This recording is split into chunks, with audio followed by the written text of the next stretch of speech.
So I'm sitting on the back,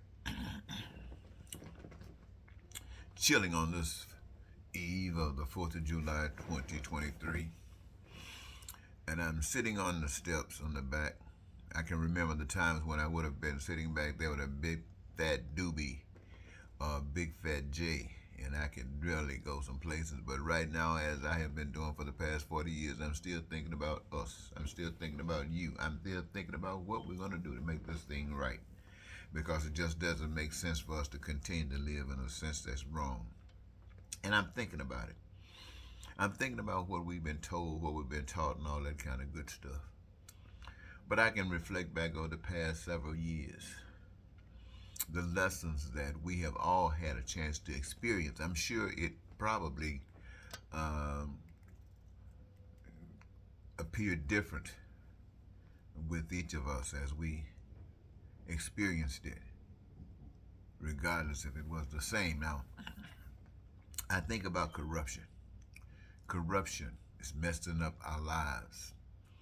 And then I think about our government. I think about our system. I think about our country. And I look at it.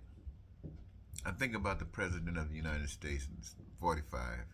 I'm sure all of these presidents have had some bad things they would like to undress. But 45 was pathetic. Corrupt as corrupt could be. And the thing about it is, run for the office, everybody knew that this was corruption personified. And yet, this corruption got into office. And all of a sudden, you saw corruption in office. Then you saw corruption within the Congress. You saw corruption within the United States Senate. You saw corruption within the House of Representatives. You saw corruption and see corruption within the Supreme Court. You see corruption with your governors, with your legislators.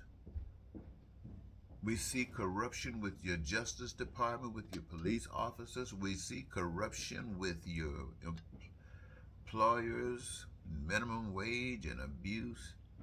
We just see every level of life's existence in the world, but specifically here in America, has this portion of corruption. And that corruption throws disorder, because we never address the corruption as if it's something that we're trying to really fix. When something goes wrong with your car or your computer, you really try to fix it.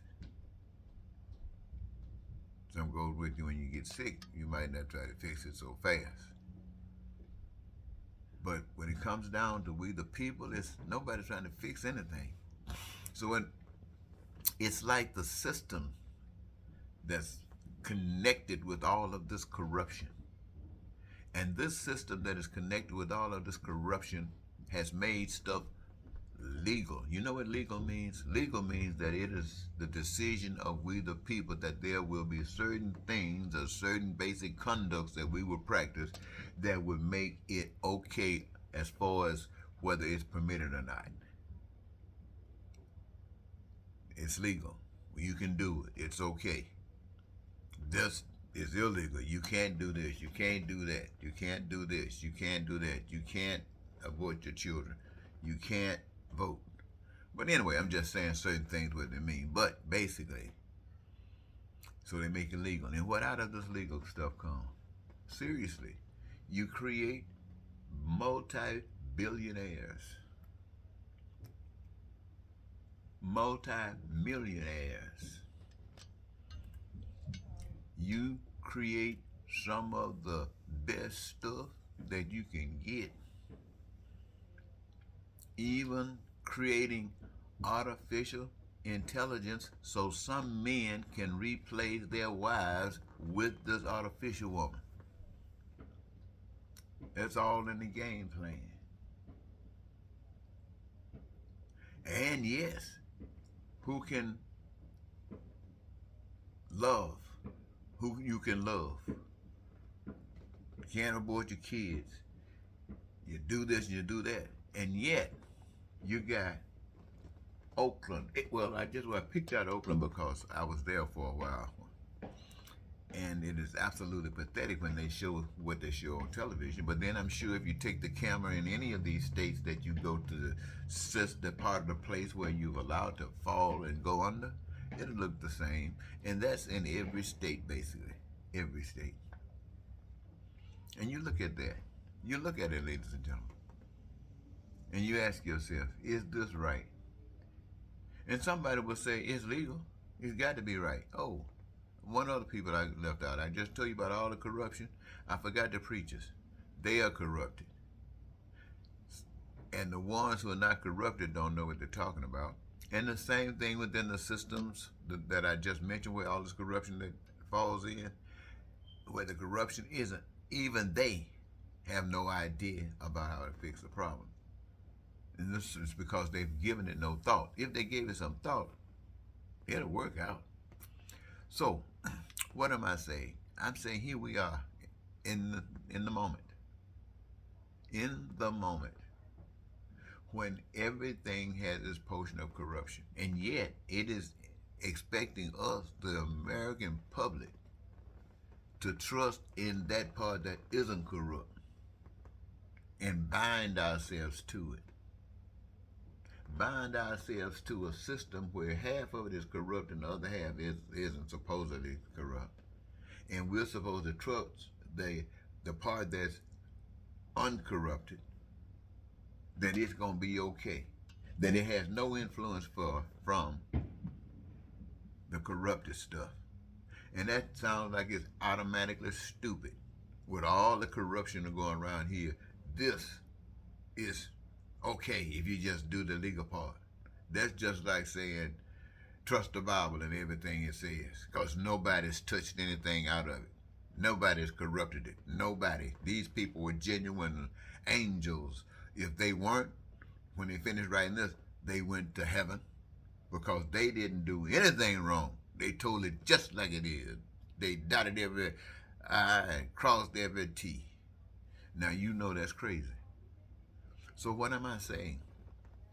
Here we are as human beings. You got to live through this, got to go through this. How can you make it right? Well, first of all, what would right be? Well, you ask yourself that and you try to answer the question. Well, you want to be satisfied. That's what right would be. Right would be being satisfied. And what would it take to make you satisfied? Well, a couple of things. One, we want to make sure that you can survive. And we already know about that. Survival is number one. It's always the number one. You think you're not, look at a mouse and you try to kill it. What the first thing that mouse does? Run like hell. So everything wants to survive. Now, we as human beings shouldn't have to fight like dogs to survive because we can think. We are children of the Most High. We can feed ourselves as individuals when there's just one of us or two of us, and we can feed ourselves as masses when there are states and nations full of us. We can handle it. We can make sure that everybody's satisfied. That's what we have to do. That's what we have to do. Making sure that people are satisfied when it comes down to their survival. Food, clothing, shelter, especially up front. I mentioned that up front. And beyond that, we go to education. We know what that's for. We go to healthcare. We know what that's for. We go to infrastructure. We know what that's for. Transportation. And really, to be blunt, anything that's made by the hands of man. Now, this is when I have shared with you, that's when we're doing things proper. This is when we're doing things to maintain peace and prosperity and freedom and joy and happiness and for everybody to live their dreams. But see, that's not what happened in the world today. And most people, everybody wants this, but nobody want to do what it takes to get that. See, first of all, you're supposed to do unto others as you have others do unto you. So you do not abuse people. You do not take advantage of people. Then on the other hand, thou shalt have no other gods before the main God, the one that created you.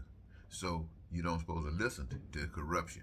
But for some strange reason, not knowing truth, you listen to corruption because they got you scared of death, and death is just a pathway door that's open that allows you to stay free. Death is a door, a pathway that allows you to open any time, so you can stay free. Stay free from those who would bound you. Now I don't know. I have to tell you this, ladies and gentlemen. I don't know that, for instance, that Dr. King. Now Dr. King was free here. In his freedom, they tried to take it, but they couldn't, so they sent him on. Now I would like to think that that door was just open for Dr. King. How the process worked, I have no idea, but to keep on going. Because you can't beat God. Ain't no bullet, ain't no stupid tail man gonna defeat God. So I have to believe that.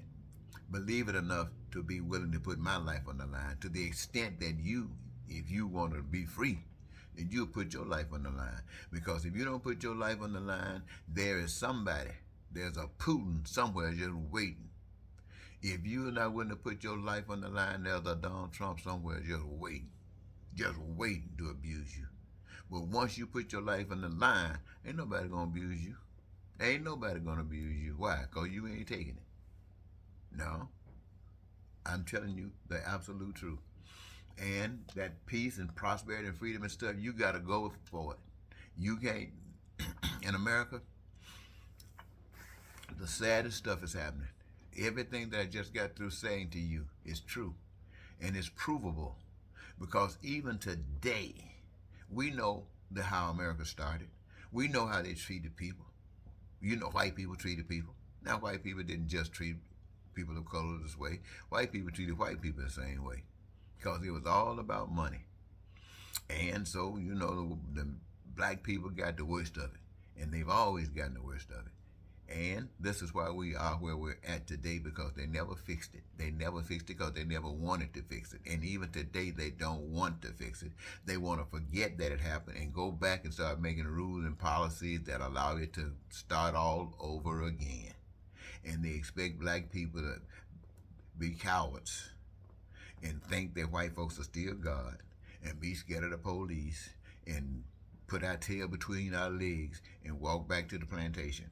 That ain't happening, because we are the children of a real God. Now who? We. The ones who say, we ain't taking that shit. That's the we. Anybody that takes it, you just a part of the problem. Those who do it is a part of the problem. Those who take it are part of the problem. Now, how you deal with it? My information is to resist. Resist evil. Resist it. You see, like right now, Donald Trump standing up in America. For 2 years, everybody's known that he's been corrupted and should be in jail. But he's been allowed, for all of the reasons that you can imagine, to walk around for 2 extra years and continue to spew all of that hate that was able to bring January 6th together. That wasn't enough. He needed 2 more years to be walking around talking, doing, creating all this hatred and racism and bigotry. They're giving him 2 more years. And then he's supposed to, as corrupt as he is, he's supposed to go to court, but he's supposed to keep on fighting this stuff. And you think that if it gets to the Supreme Court is going to convict this guy or policies that relates to him? How can corruption condemn corruption? Why you think Graham is not condemning Trump? Because Graham is corrupted.